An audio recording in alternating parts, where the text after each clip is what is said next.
Hello everyone. On behalf of Indian National Trust for Art and Cultural Heritage, INTACH and the INTACH Conservation Institutes, I extend a very warm welcome to our distinguished speaker, Fernanda Valverde, and everyone who has joined us for today's talk in the Conservation Insights 2020 lecture series. I'm Dr. Padma Rohila, Director ICI Delhi. Now to introduce our speaker, Fernanda Valverde is the conservator of photographs at the Amon Carter Museum of American Art in Fort Worth, Texas. Before joining the museum, she served as chair of two programs at the National School for Conservation in Mexico City, the International Postgraduate Program in Photograph Conservation and the Masters in Conservation of Documental Heritage. During her time in Mexico City, Fernanda worked as conservation consultant for the Mexican National Archives and the National Library of History and Anthropology. She holds a Bachelor of Science in Cultural Heritage from the National School of Conservation, Mexico City, a Master of Science from the Rochester Institute of Technology, and was a fellow of the Advanced Residency Program in Photograph Conservation of the Image Permanence Institute and the International Museum of Photography and Film at George Eastman Museum in Rochester, New York. The title of today's talk is Conservation of Photographs, an Overview of Basic Procedures and Resources. The presentation will provide an overview of the most common types of photographs and the forms of deterioration or decay. Emphasis will be made on the environment as the main factor controlling the nature and rate of deterioration of vulnerable and chemically unstable photographs. Current preservation standards and recommendations to protect photographic collections and prevent their rapid deterioration will be discussed along with the material, electronic or web-based resources. Before I invite Fernanda, may I please request all of you to put your microphones on mute. Please ensure they are on mute during the presentation. We'll be taking the questions right at the end of the presentation. So please do type those in the chat box and I'll take those up at the end. Also type in your name, organization name and email ID. Now I request Fernanda to please start with the presentation. Thank you so much for doing this. Thank you, Padma. Okay, thank you very much for being here. I'm very happy to be able to share with you a little bit of an overview of the field of photograph conservation. This is just like a basic overview to let you know share with you what we do, the main problems, and of course, you have my information in case, you know, I hope to meet you in the future in person. And this is I can share this as a PDF, and you can use all this information just if you quote those images and those resources that are not mine. A lot of the information that I will share with you, I learned at the Image Permanence Institute, where I was able to work for a few years as research assistant. And I know that yesterday you had a talk with one of our researchers there. So I'm very happy that this is like a continuation of photograph conservation topics. So anyway, I'm gonna start this general overview, and I hope that you find it useful and this starts like engaging in this field. Also, I want to share with you that right now I'm very involved in the American Institute for Conservation. I'm chair of the group of photographic materials group. So I hope to keep in contact with you so you can participate more in this group. Thank you. Introduction. Okay, so the complexity of photograph conservation is, well, like, you know, any other specialty has a lot of details, but I think one of the most problematic things in photograph conservation is that photographs can be made of many different materials. So they have in common the fact that they have at some point some light sensitive material that is translated into imaging material, but we can have a wide variety of materials and processes. And also I have to mention that these days we are dealing with the fact that most of the photographs are actually inkjet prints, which are, were never photographic itself. They are just ink and paper, but this is like a new challenge in photograph conservation. So we can have a wide variety of supports, binders, and image substance materials. Most of the time is silver, but we can have dyes and other different materials. So as a general basic structures, photographs are flat, are bidimensional, but they have several layers. Of course, they will always have a support, and the image particles, you could say 90% of the time in black and white images are silver, metallic silver, and then there is a binder that holds the particles together onto the support, and the image particles are actually embedded on these transparent binders. So where there is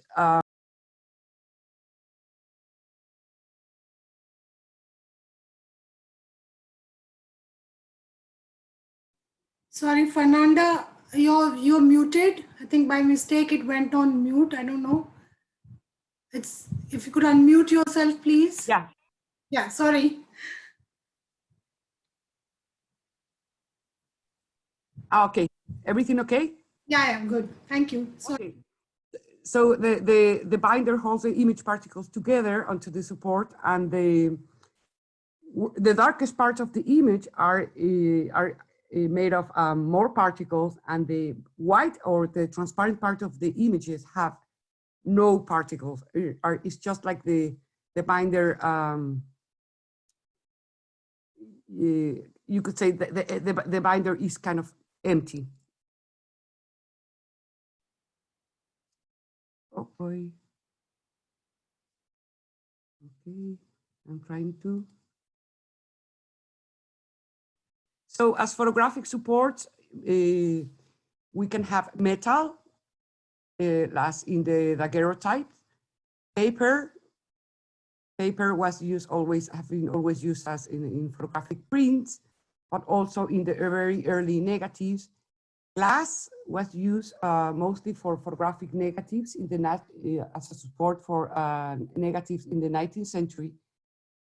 And then we can find 3 types of plastics as photographic supports, as transparent support: cellulose nitrate, cellulose acetate, and polyester. And then the binders, the most common binders you will find are albumin, which was used in the 19th century, both for negatives and positive, but mostly for positive.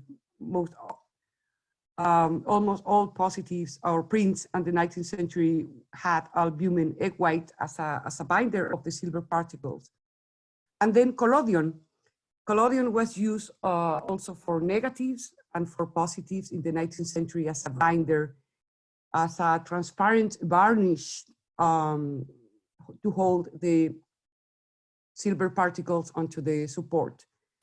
And what is interesting is that you will find cellulose nitrate as a binder, but also as a plastic support. And it's similar, but it's not exactly the same. The collodion has is a less nitrated cellulose than cellulose nitrate used as a support. And I will explain that a little bit later. And then as a binder, during the 20th century, the most important binder you will find is gelatin. So gelatin really had and still has all the properties that are desirable in a binder. It's thin, it's very strong, it's flexible, and it adheres to different supports as glass, paper, plastics. And also gelatin has a very important role in the photographic process. It's actually increased the photosensitivity of the silver salts, and it allows the growth of the silver crystals during the preparation of the emulsion, that is the light sensitive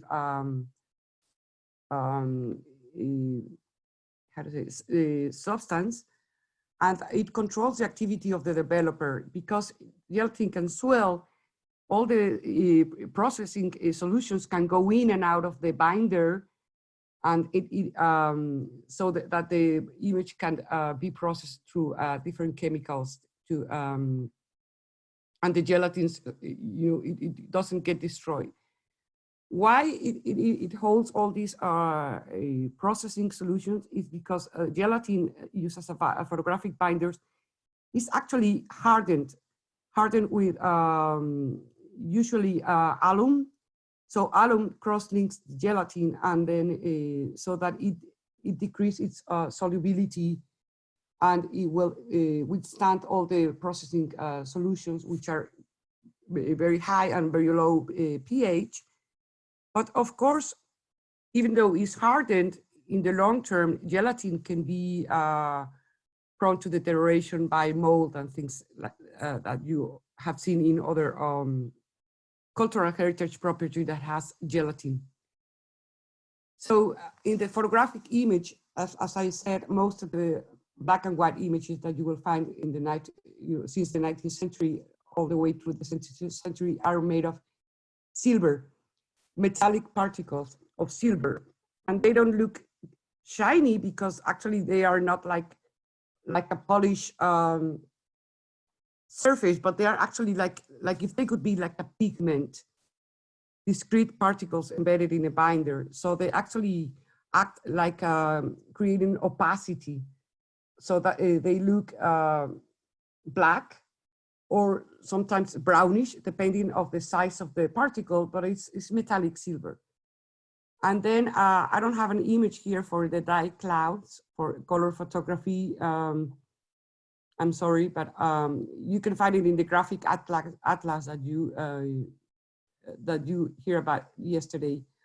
So in color photography, the silver was there like a place where the dye clouds formed, but then the silver is removed to the fixer, and you end up with the gelatin and discrete dye clouds, discrete concentrations of a dye, magenta, cyan, and yellow dyes.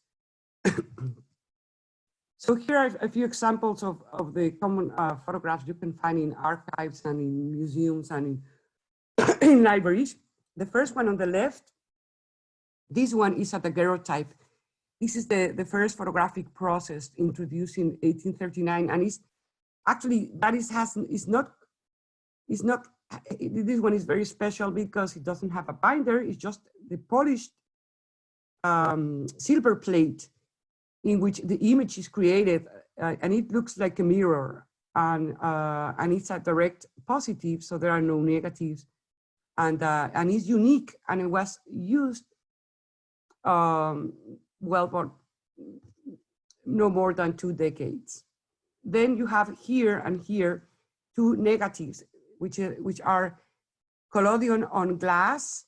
So here the support is glass, then the binder is collodion, and the image is silver, but it looks like has a warm tonality, and that's due to the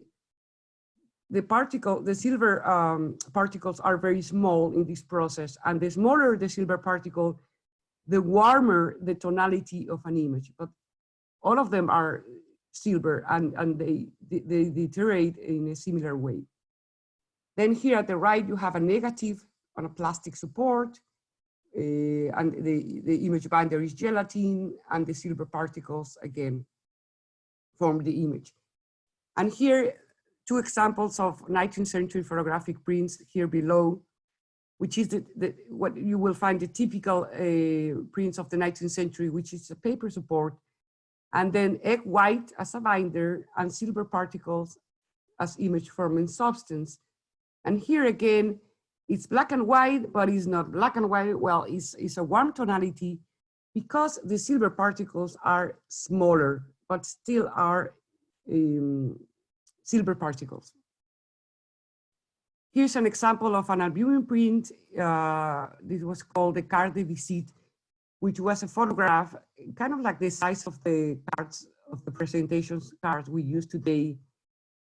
And it was very popular in the 19th century. And here what you see on the right is on the microscope, you can see the paper fibers through the binder, through the egg white binder.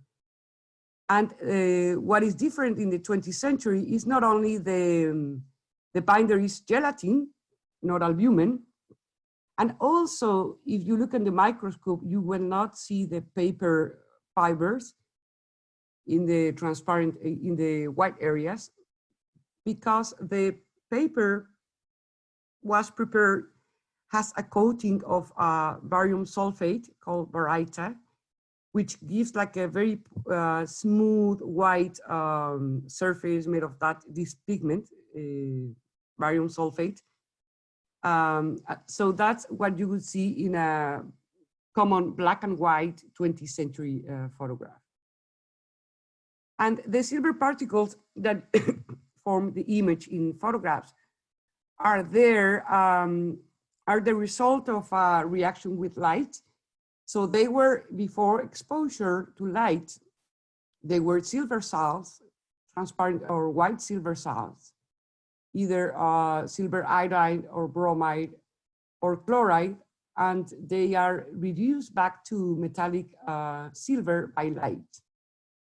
So exposure to light, in the case of a negative, happened inside of a camera. And in the case of a positive, it could happen directly in contact with the negative under sunlight, the way you are seeing here in this contact image that is forming. But also then in the 20th century, an enlarger was used, photographic enlarger, as a light source for printing. Then, so these silver salts are light sensitive, and through the exposure to light, and also the developing agent, which is a chemical reducer, they become silver particles. And here in this image, what you're seeing is the light sensitive crystals being developed by the developer or the chemical reducer after exposure to light. So they become silver particles, and those areas where the light did not reach the surface, those silver salts are washed away through the fixer. So those areas are remain clear with no silver particles. They should not have silver particles after developing and fixing. But also you can have other layers that add like complexity to the material. For example, in the photographic film, there is a plastic support, and there is an image binding substance, the silver particles, and then there is a subbing layer between the binder and the support, which was made of also gelatin, and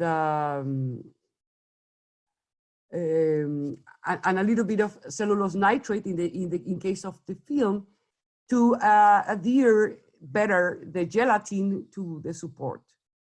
And then on the back of the plastic negatives, you also have this anti-curl layer, which is another layer of gelatin, just a transparent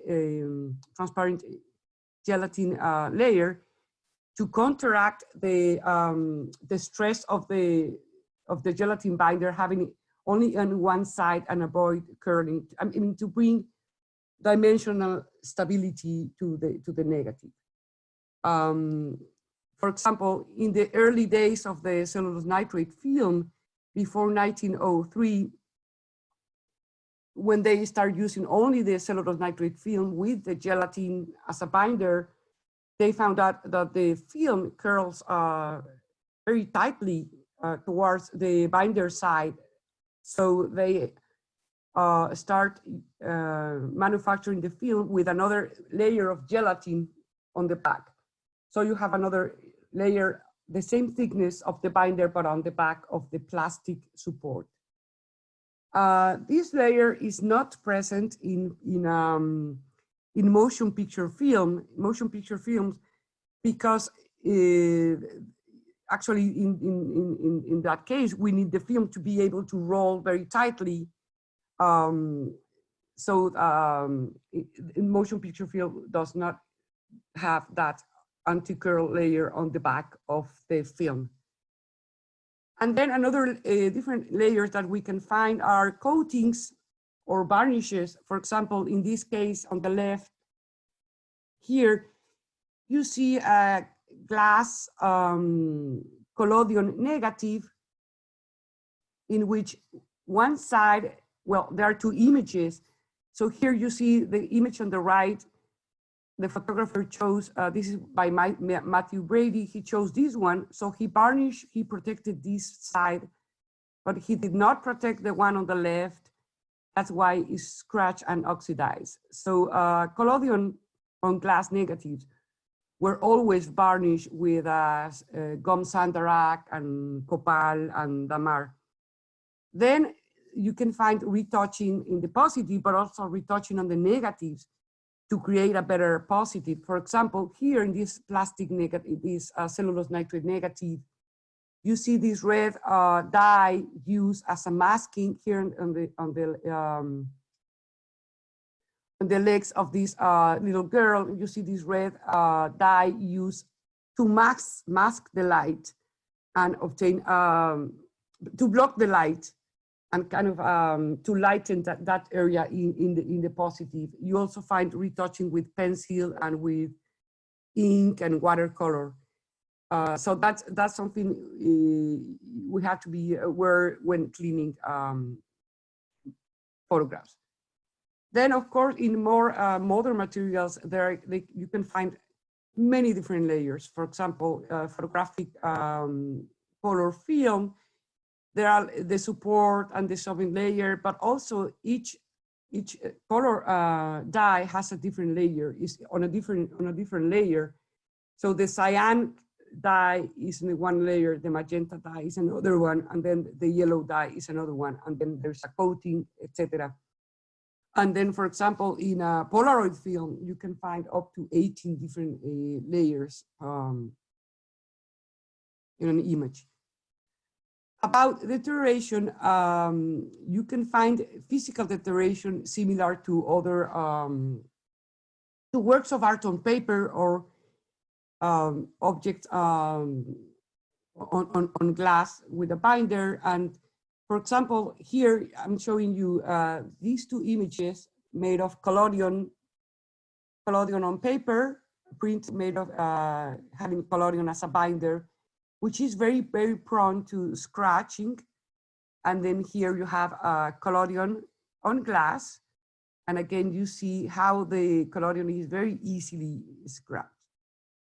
And then on the right, you have black and white photographic prints adhered to a paper support, which is very common.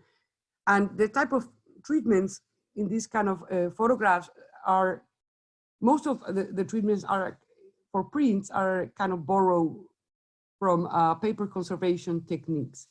So in this case, what you are seeing here is photographs that are restrained, adhere around the edges on an album page.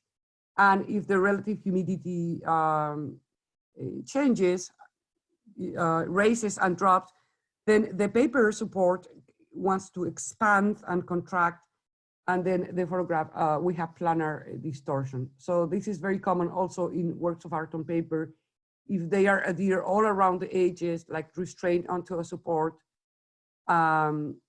which prevents them from expanding freely, then they suffer this type of damage. So these type of deterioration are, you could say they are treatable. they can be corrected. The binder flaking can be consolidated with either gelatin or other materials used in conservation, and they can be retouched. And in this case, we can humidify and flatten the photographs in a similar way we would do it in paper conservation.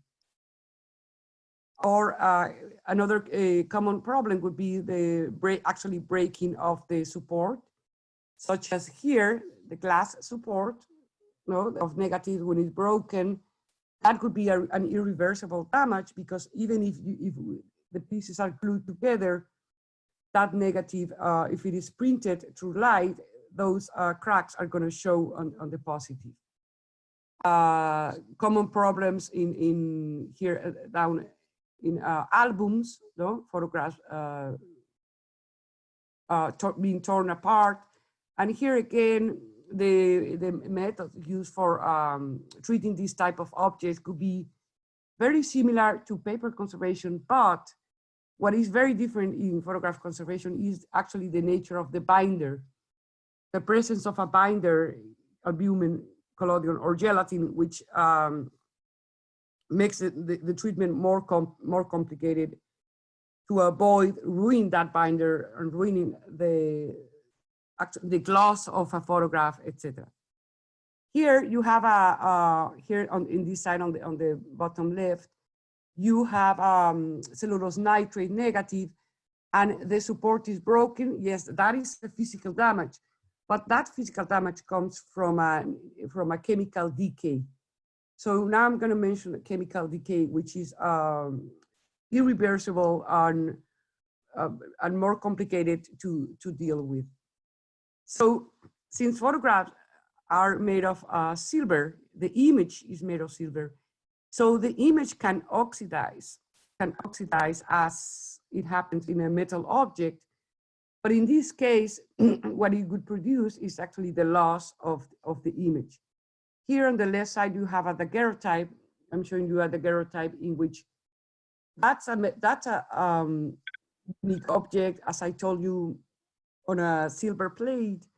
And as it oxidizes, the image tarnishes. And it can not, since the image layer is so small and thin, it's very hard to, it can, the possibilities of cleaning that tarnish are very, very limited. That image cannot be touched because we would lose we would kind of remove the silver particles forming the image. Then here on the right, you have what I'm showing is the result of oxidation of the silver particles up here in an albumin print. Then here, like concentration of silver particles oxidized, here these yellow spots are like another manifestation of the oxidation of the silver image. And here at the right side on the bottom is the same image that I show you, which is a collodion on glass, the area that was not varnished. So it's not only very prone to physical damage and scratching, but the silver particles are very prone to oxidation. And as they oxidize, they lose opacity, and the image looks like it fades away. So here I'm showing also what happens when the silver particles oxidize. So silver particles have start kind of releasing silver ions. Silver ions oxidize, silver atom becomes silver ions, and those silver ions are mobile. So they start moving away from the original particle and and the result are particles that are less opaque, or the image start looking yellow because the particles are less opaque. Also, as these silver ions move away from the original particle, they can travel to the surface or all across the binder, but also when they reach the surface of the photographic image, they can reduce back to metallic silver and start forming these very heavy deposits of silver on the surface of a photograph. Those deposits of silver are not part of the image anymore, and they look like a tarnish called silver mirroring, and that's the result of deterioration. That silver is just away from its original particle. So this is like a representation of what would happen to a silver particle as it degrades. And I have to mention that this process, it occurs mostly in a gelatin binder, because gelatin is hygroscopic, is much more hygroscopic than albumin. And so when in the presence of humidity, gelatin can act as a conductor for these silver ions, so that they can actually travel through the binder and separate from the original particle. So gelatin, so for this, most of the reactions of fading of photographs and silver mirroring, etc., occur in the presence of high humidity. So this is the same idea as I told you. So oxidation of the silver particles will manifest as fading, or this type of deterioration called silver mirroring, or as these red spots called redox spots. So that silver, those silver ions will reduce us back to metallic silver, and some of them, or part of them, will combine with sulfur if there is sulfur present, and they will form silver sulfide. So and one of the things, if relative humidity is still high, silver atoms can reoxidize and kind of keep migrating through the binder, and the result is fading, yellowing, etc. So, and these are an example that photographs that are faded and yellowed, and in this case, what is common in photographs that were poorly processed, and this deterioration happened immediately, are due to the residues of fixer, photographic fixer, which contains sulfur. So if the photographs are not perfectly washed after processing, those sulfur residues will oxidize the image quite readily. In less than a year, the photograph will be faded because of the oxidation of the silver with sulfur residues from the fixer. And this is very common in photographs that, for example, that were processed very, very fast to be published in the news, no, like photographs from a newspaper, or photograph processes by amateurs or non-professionals that were not very familiar with the image processing. So all of this type of deterioration is irreversible. You will find in the literature in the 70s, 60s and 70s, recipes to redevelop the silver that is oxidized. Redevelop meaning trying to use a chemical reducing agent to try to bring those particles back to metallic silver and create more opacity. But these techniques are not commonly practiced in the field of photograph conservation because they are very risky. The image can get lost through the process, and also what is created is far from the original image. Also, color photographs have no silver. As I told you, the silver is removed in the fixer, and we end up only with dye clouds in 3 different layers: magenta, cyan, and yellow. And these dyes are very sensitive to light, but also sensitive to temperature and to humidity, and can only survive, in the original form in cold storage, which I'm going to talk about later. So they fade in the dark. Usually in the dark is cyan, the one that we fade first. So you end up with mostly the magenta dye and the yellow dye, and they fade in the light. On the right side, you see the fading in the light. This image published in the book of Henry Wilhelm book. What you see is that in the light is mostly the magenta dye that will fade first. So the image will start looking green and cyan. Then talking about chemical deterioration of the binder, collodion as a binder and albumin egg white as binders are quite stable, but gelatin is very strong and very resistant, but is prone to deterioration by mold. So if the humidity is high, more than 60 or 70%, gelatin will develop mold growth, and mold can destroy the gelatin binder very rapidly in a matter of days.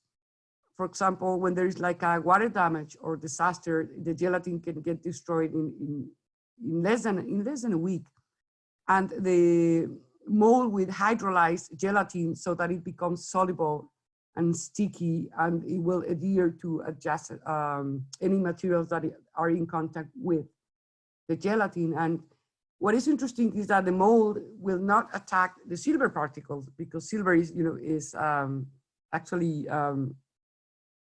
is not digested or attacked by a microorganism, but they will attack all the gelatin and just leave the silver particles on the support. Another type of deterioration of the gelatin binder comes from the deterioration of the support. In this case, the decay of the glass support in negatives, which end up damaging the gelatin binder, which it not only hydrolyzes, but it will actually detach from the glass support and flakes away. So, and this is a problem because even if, well, there are treatments to re-adhere the gelatin binder to the glass support, but if the glass continues decaying, the gelatin binder will detach again from the support. This process of the glass deterioration occurs in a high humidity environment, and it's called the devitrification, and the glass will look frosted and is pitted and cracked, and in the presence of high humidity will continue decaying. So photographs on glass, especially if the glass is deteriorating, have to be stored at a relative humidity below 40%. A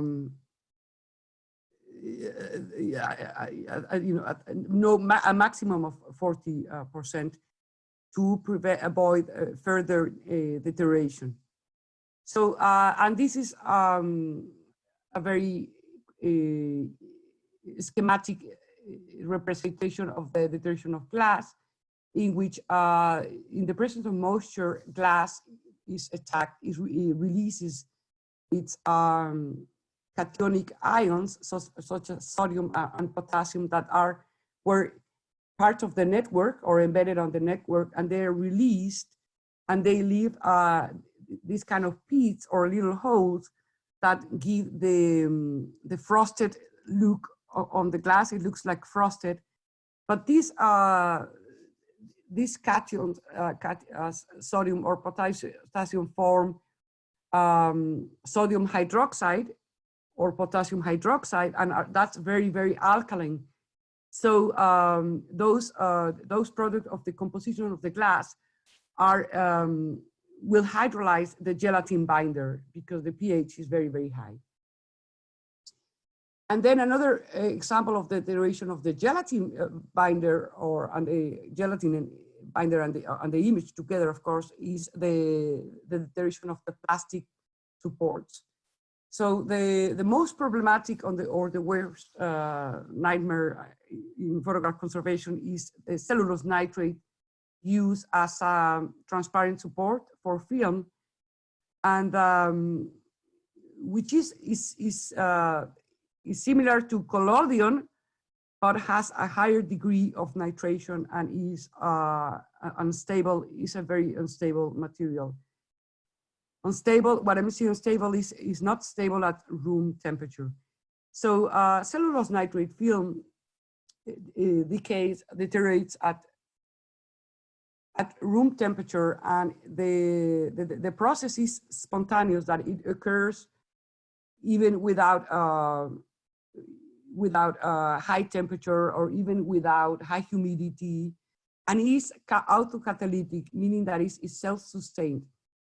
The product of the composition of the cellulose nitrate will initiate further decomposition of the film, so that it's like a self-sustained autocatalytic deterioration process.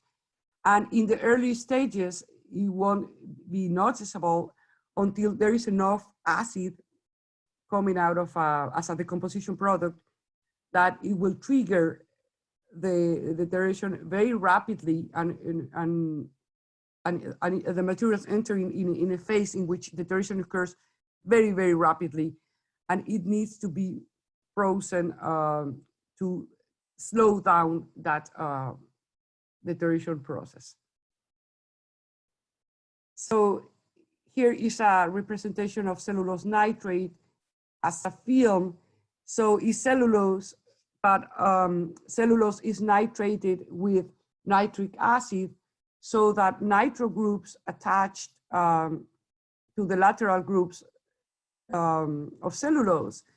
So in the case of cellulose nitrate as a film support, it's not a fully nitrated cellulose, but it's very high content of cellulose nitrate.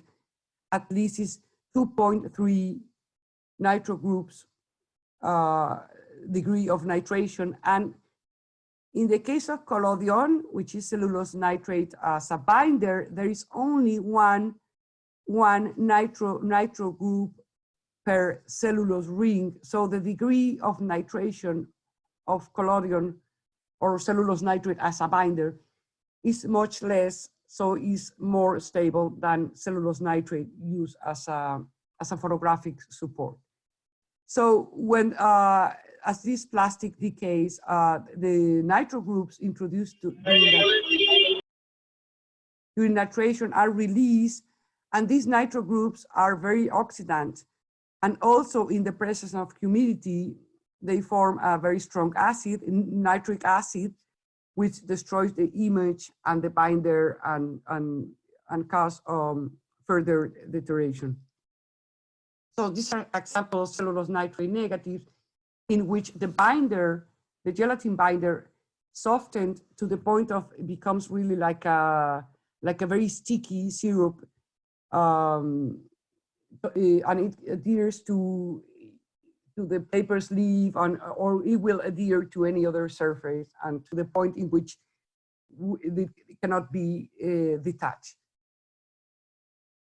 and the image gets very strongly oxidized because of the composition products, nitrogen dioxide and nitric acid are very strong oxidants. So the silver particles get oxidized. So you will notice very severe silver mirroring and fading in cellulose nitrate images. Eventually, the composition products, nitrogen dioxide and nitric acid, will destroy not only the image, the support, the binder, but also the containers, the furniture, and every other images and photographs that are around the cellulose nitrate photographs. This is a particular problem in motion picture film. As you see here, the amount of cellulose nitrate here is so much that it will destroy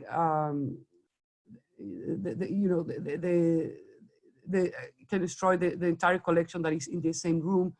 And also, as it decays, cellulose nitrate becomes, these gases will be, it becomes very flammable and actually dangerous. So, and the only way to slow down the process is freezing these materials. And then the next plastic that was used in history since the 1940s, late 1940s, as a substitute for cellulose nitrate is cellulose acetate, diacetate and triacetate. And they, at that time in the mid 20th century, they thought that this plastic was very stable, but the process of decay is exactly the same. This is cellulose treated with acetic acid. So instead of nitro groups attached to the cellulose chain, in this case are acetyl groups attached to the cellulose backbone. So, and well, the process of decay is exactly the same. The groups introduced during acetylation of the cellulose are released. The difference in this case is that the acid that is released through deterioration is not a strong acid, is not nitric acid, is acetic acid, so it smells like vinegar. It's called the vinegar syndrome. So the decay process is the same, but it's less destructive for the image. What is very noticeable is that as the acetyl groups are released from the support shrinks, so it becomes smaller and smaller. And what you see here is that the anti-curl layer here, anti-curl layer, and the image binder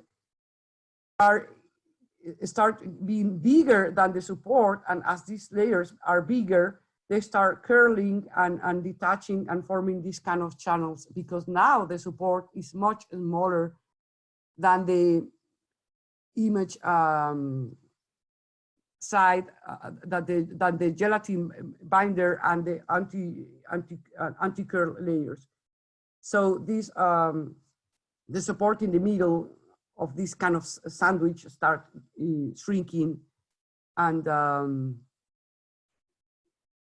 okay, and this is a representation of cellulose acetate deterioration, which, as I told you, is very similar to cellulose nitrate. So if there is an acid, these acetate groups are hydrolyzed and detached from the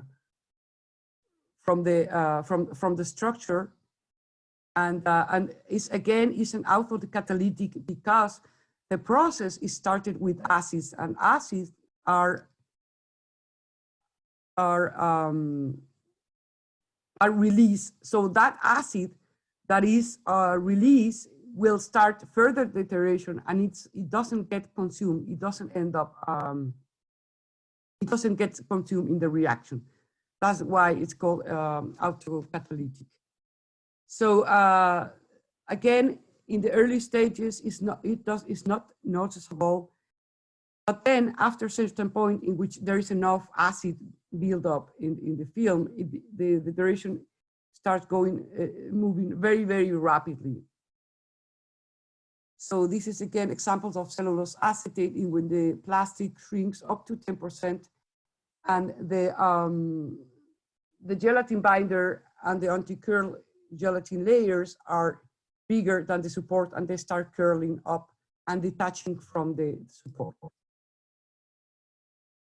These are examples of, again, of deterioration, and also the film itself, both cellulose nitrate and cellulose acetate, become very, very brittle as the support decays, because the plastics have a plasticizer also, like certain amount of plasticizer to give flexibility, and that plasticizer is released as they decay, and the film becomes very, very fragile and brittle. And this is a product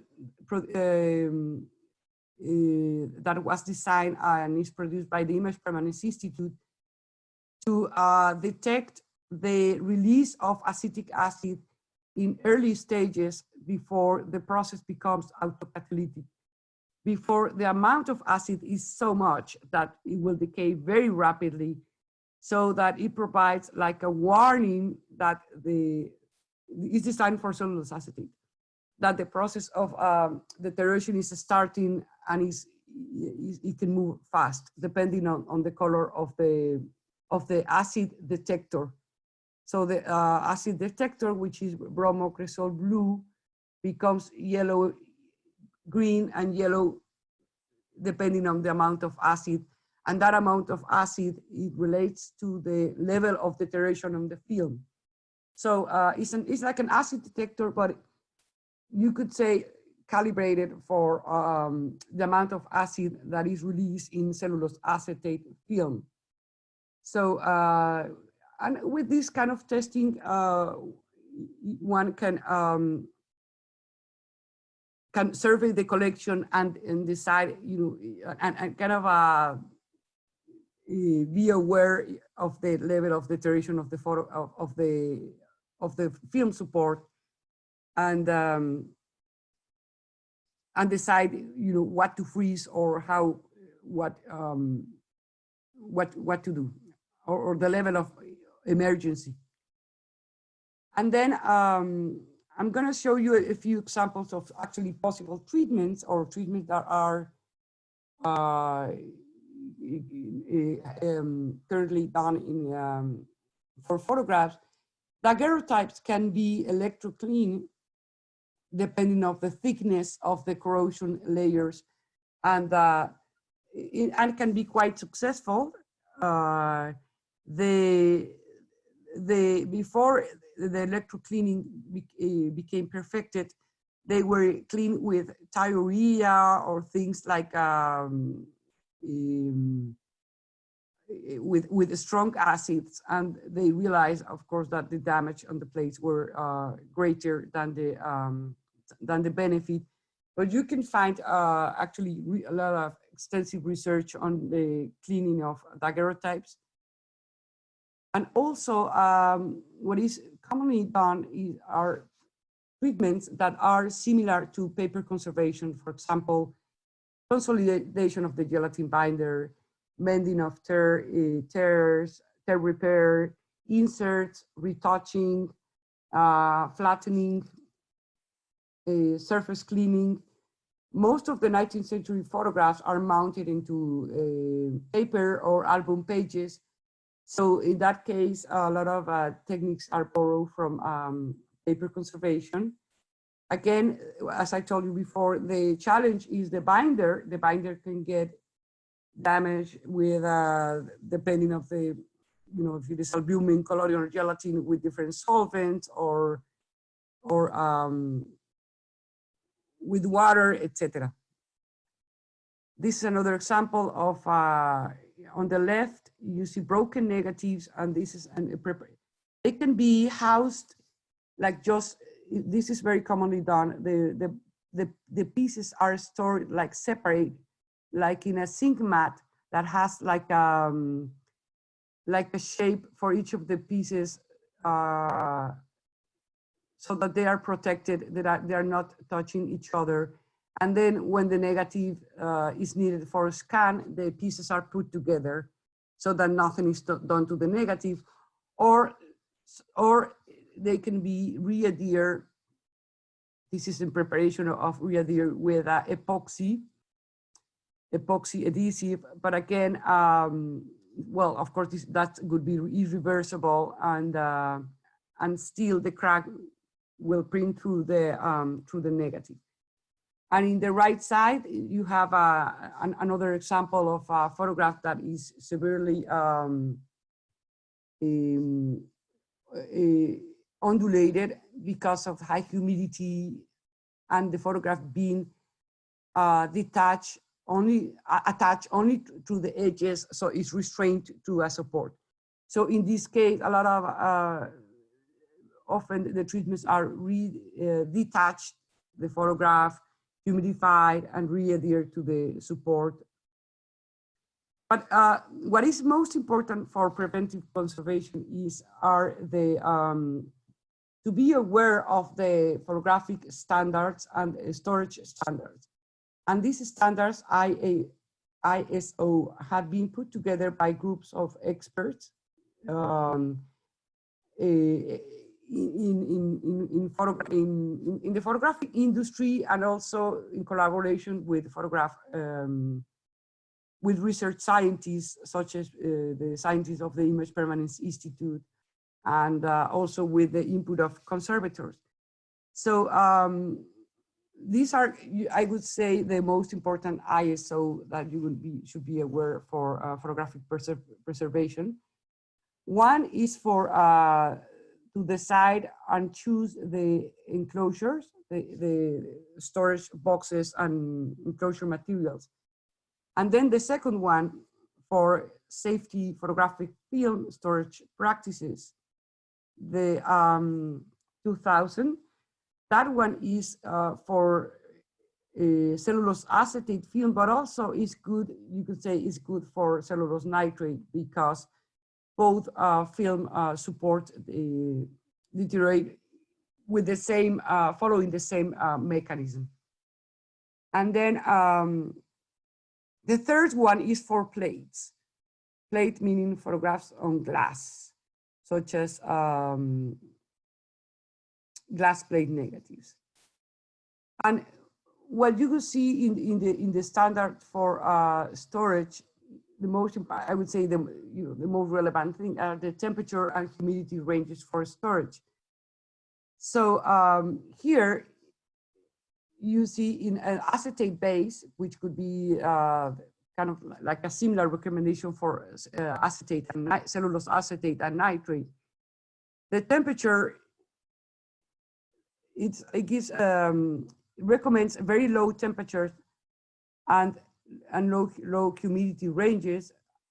The lower the temperature, the wider the humidity range. But of course, you have to consider here that it could be a cellulose acetate film that is brand new. So in reality, because cellulose acetate film on cellulose nitrate films are not new, they are already started decaying, is advisable, is recommended to store it at sub-zero temperatures or freezing temperatures. Then polyester, this is the last plastic that was introduced, and it so far is very, very stable. So if there is a black and white image made of silver and in a polyester base, you can see that the temperature is very, very reasonable. Reasonable meaning that it's like a museum environment. So it really doesn't need any further has a special temperature, because polyester is, as a support, is very stable. And then in the case of color photographs regardless of the type of support, whether they are in acetate or polyester, color fades at room temperature, and actually is very, very delicate. And this refers to chromogenic color. So as you can see here, color has to be stored at sub-zero temperatures. Otherwise, the image will fade, and you will, and most of the color photographs we have are already faded, except for those that were kept in cold storage since the 70s in a few museums, in a few libraries, archives, etc. And what you see here is that the relative humidity should not be higher than 50, and the lower the better, and the minimum of 20% is given to avoid losing all the moisture content of the gelatin binder, or having the materials like too desiccated. But actually, the lower the better. If it goes lower than 20, which is very rare, but it can go actually as low as 15, and if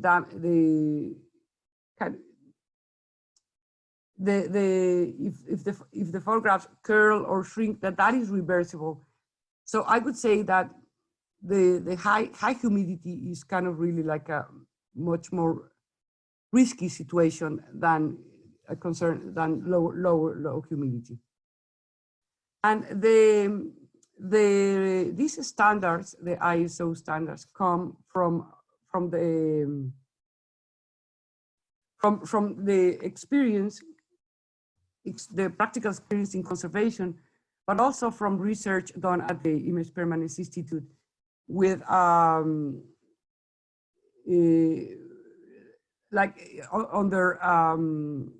accelerated aging conditions, high temperature and high humidity, and then correlating those conditions to real situations, and predicting how long will films would last in different conditions. And as you can see in these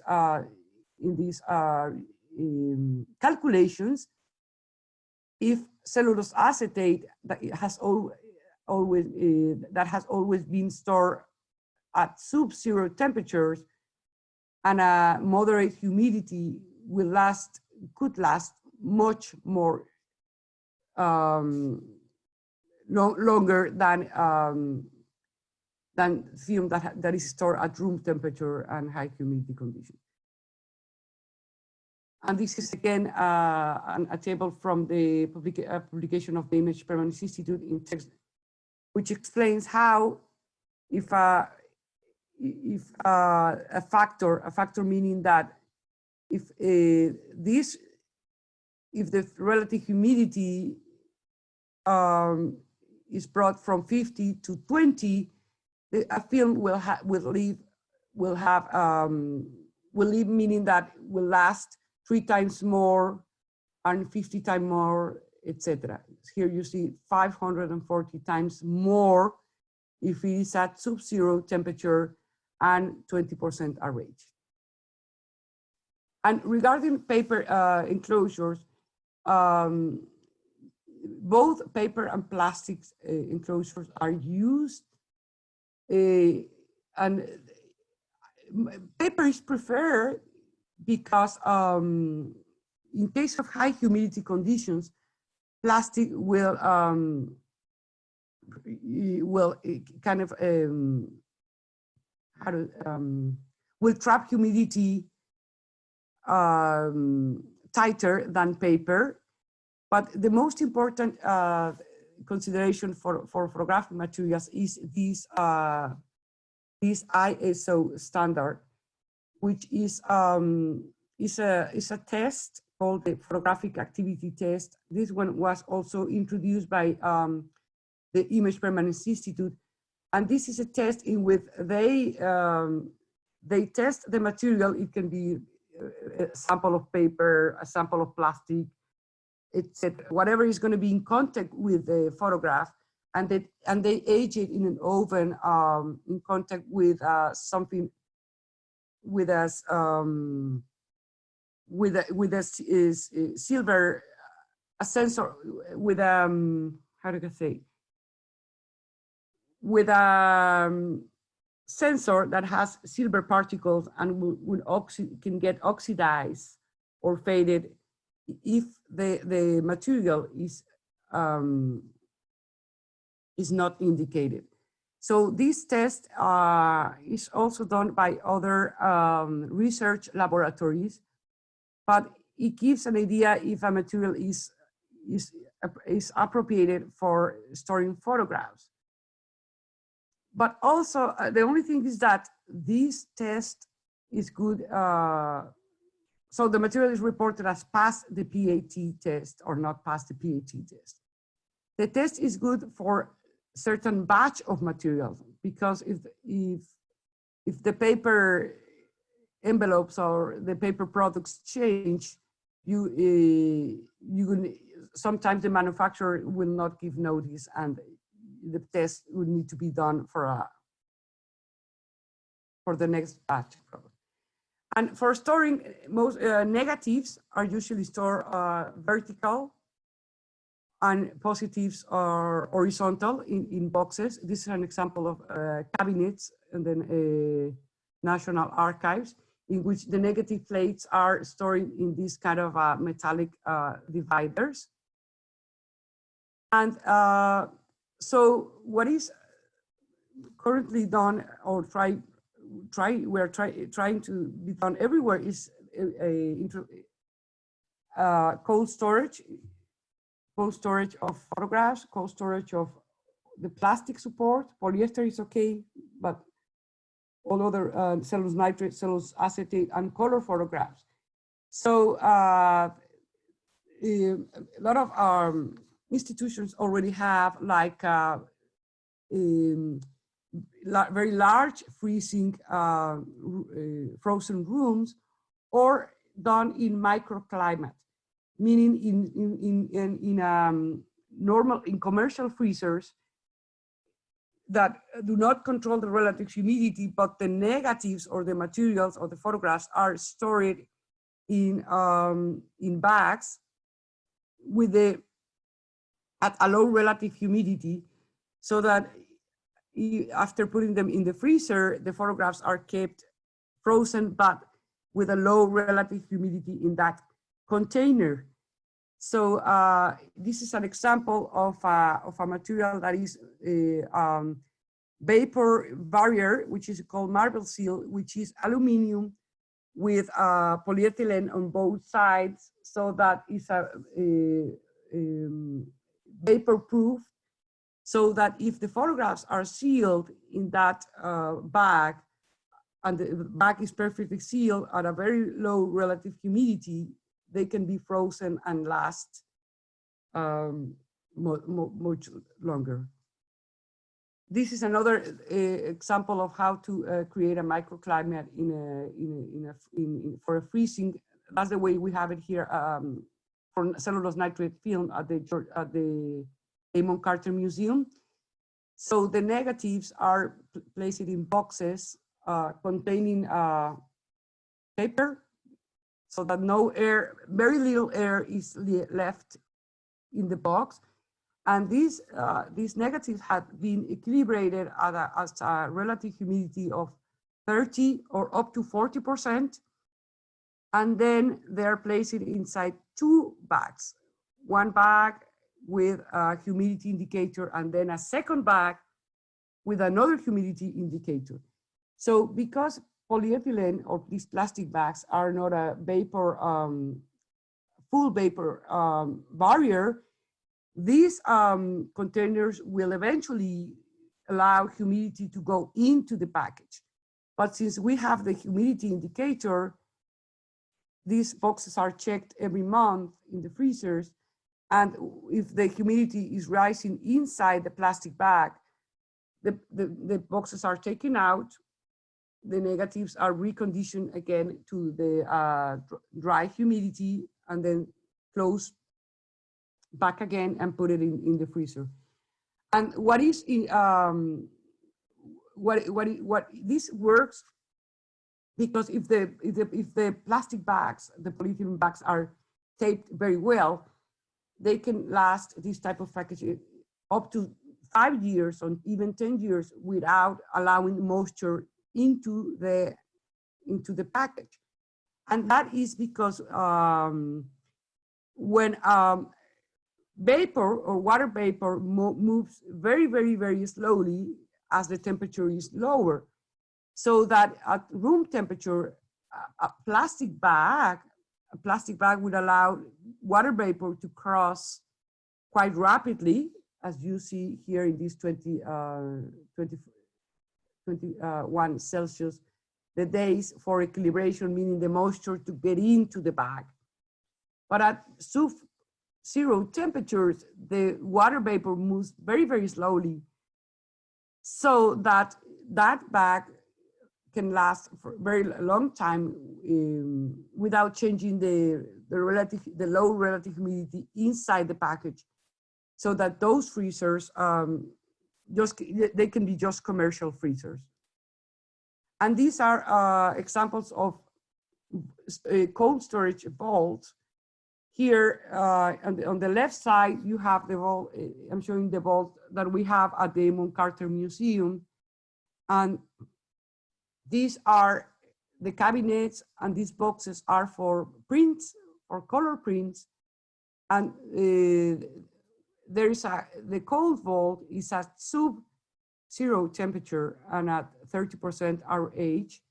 And what is important to create a cold, or what is challenging about creating a cold storage facility, is the kind of isolation materials or water vapor materials or barriers that need to be used for building this kind of vault, so that the moisture or the water doesn't get through the construction materials.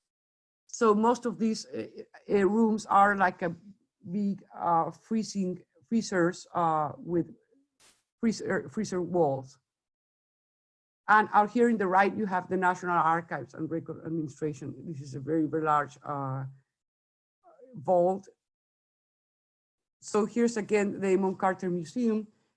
So there are two rooms. On the left side is the cool vault, which is around 15 degrees and up to 40% RH. And this vault is for storing black and white photographs, polyester, it's like photographs that are more stable. And then the cold vault, which is at -6 Celsius and a very dry humidity, 30%, is quite hard to keep these conditions. But this vault is used for color photographs and cellulose acetate negatives. Cellulose nitrate negatives are stored in these packages in separate freezers in another part of the building. The thing with cold storage and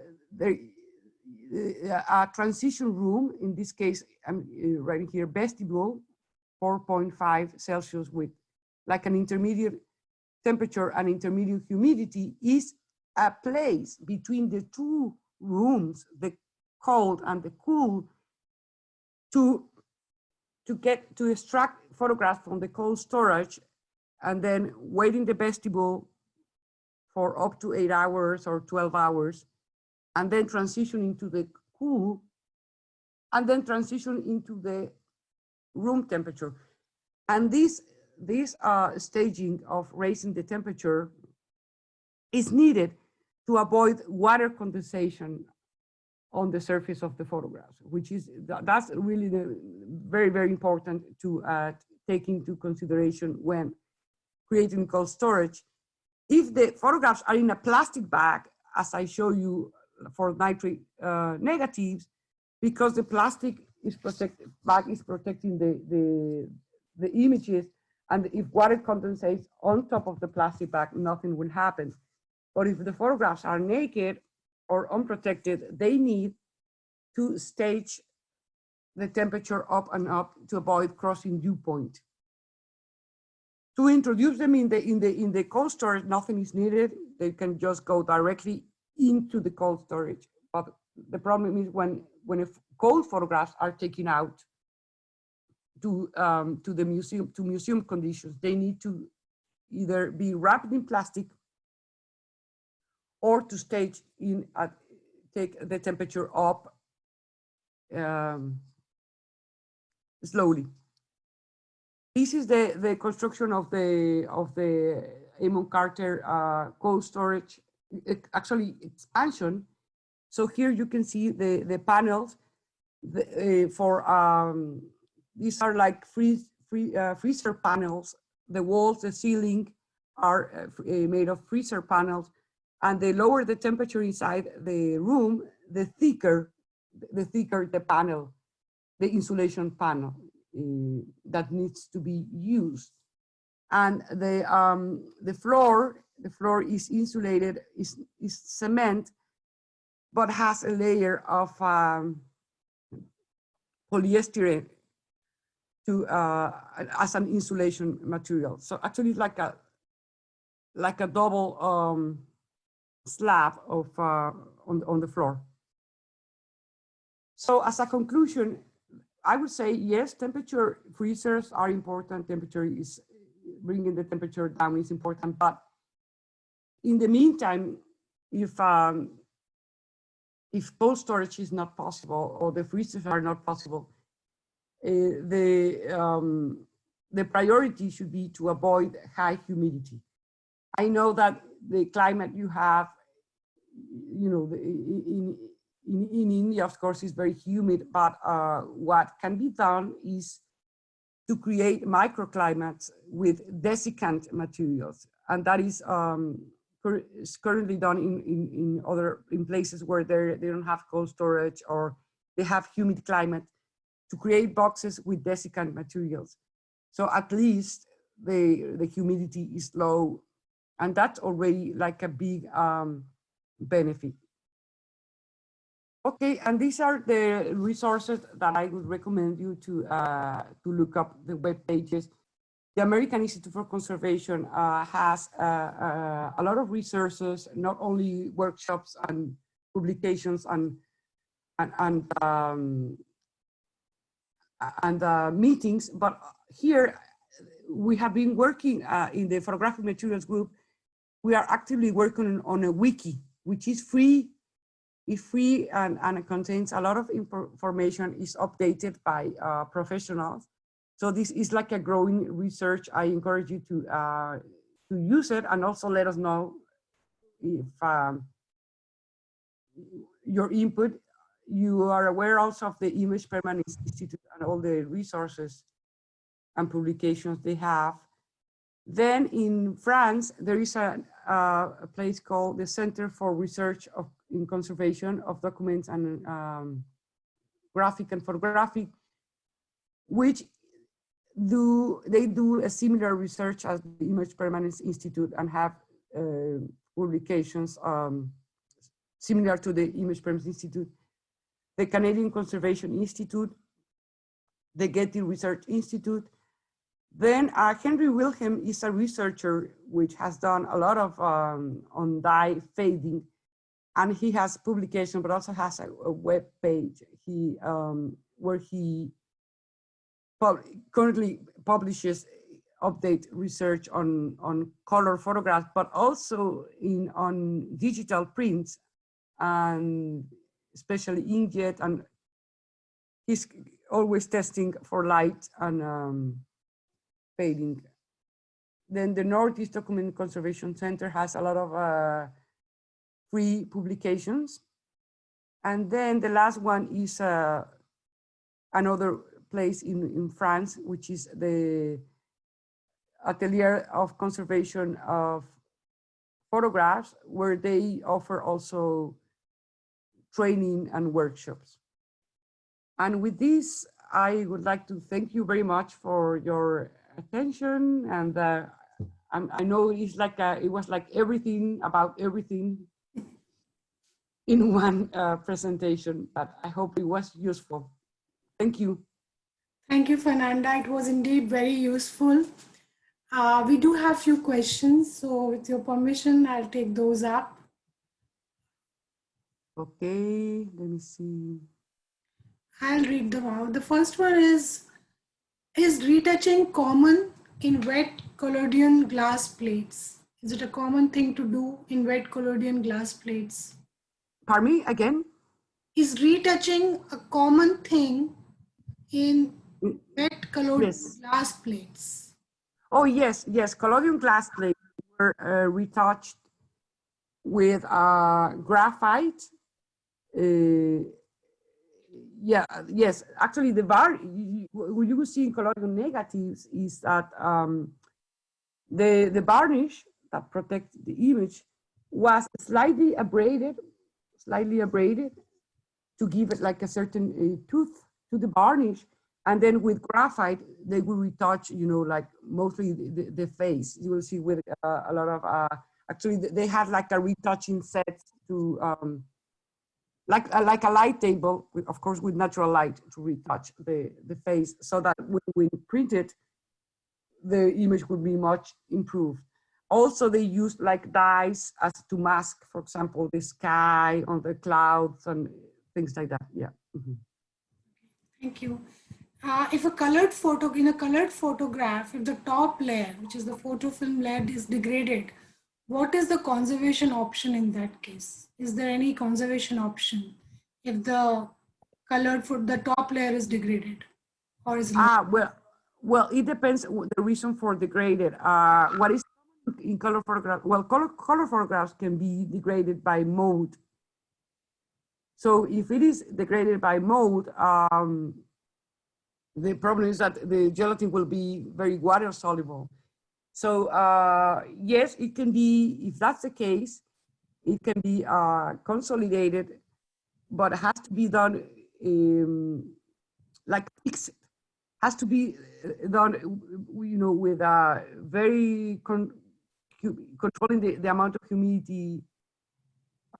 It's tricky because if the gelatin is already water soluble, if gelatin in water is added to try to consolidate, it will dissolve the binder, but it can actually be fixed or you know with either gelatin, or sometimes if the binder is already, you know, water soluble, we use something like Crucial G in alcohol, or a polymer in a solvent, something that is non-aqueous. No? Mm-hmm. So the next question is similar, like what sort of conservation process should be adopted for color photographs for them to survive in humid regions which have already been attacked by molds? I think you've already answered that question in a way. What can be done Mm-hmm. for mold attacks? The next part is there any cost-effective way to protect these photographs from further deterioration? Well, I think the cost effect, the color photograph, the problem is that they need to be frozen. So you know, there's really like very little that can be done without the freezer. So well, they can be digitized, but back then they would not be the original, right? So but freezing, you know, can be done with a it can be done like, I mean, it could be the cost of the freezer, but then the wrapping materials can be quite cheap. You saw it like polyethylene bags, etc. The only thing is that to put the materials in the freezer, the negatives or whatever, or the prints, will need to be conditioned at a low relative humidity. So to condition the photographs before packing, you can create like a little chamber of silica gel, or with zeolites, right? Like a little box where the relative humidity is low, so that and keeping the photographs for, you know, for days or a few weeks there, so that they are equilibrated at a very low, at a low relative humidity, and then wrap in the, and then create the package. So really, that I would say that's the only solution. Okay. And if there's active mold on these prints, if the mold is active, how do you go about treating that? Well, mold. Okay, so mold. That's as I told, that's the most destructive. So mold has been treated with vapors, ethanol vapors. Actually, there is a colleague just is publishing her research on killing mold with vapors of ethanol. Also with UV light. You know that if you take something to the sun, it will kill the mold. Of course, the problem with taking things out in the sun is that it will, you know, desiccate, and it can create other problems, right? But it can be done in case of emergency, you know, using the UV of the UV light. And then there have been also mold treatments with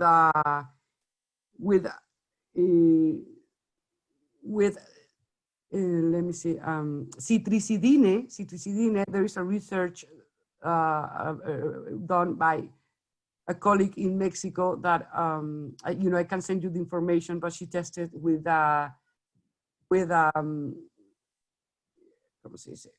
citricidine, pyrethroids, and they were okay. So, yeah, I can send you more information. Thank you. The next question is, can the AD strips that we saw for use monitoring deterioration be used for cellulose nitrate films as well? That's a very good question. Well, the thing is that the amount of acid that, you know, changes the color from blue to green to yellow is kind of calibrated for acetic acid. So the problem is that if you use it for nitrate, the acid is so strong, you know, it's nitric acid, so that the AD strip will turn yellow like that. So that, of course, it will tell you that it is acid, but it won't transition from the little bit. It will just turn yellow, like, so you won't get really like the same kind of information. It will just react immediately. It will turn yellow immediately. Mm-hmm. Okay, thank you. The next question is slightly different. They want to know if as photography kept progressing to different supports to finally being something that's now available on digital medium, how has this switch of the audience affected the profession of photographic conservators working on photographs? How do you affect them? So if the photograph has transitioned to a more stable, digital, now it's all digital mediums. So they say what happened to the profession of conservation looking at photographs in future, or where do you see it? Oh, well, first of all, yes, it's true that as photographs progress into more stable materials, for example, yes, things have changed. Polyester is now used as a film support, so that if now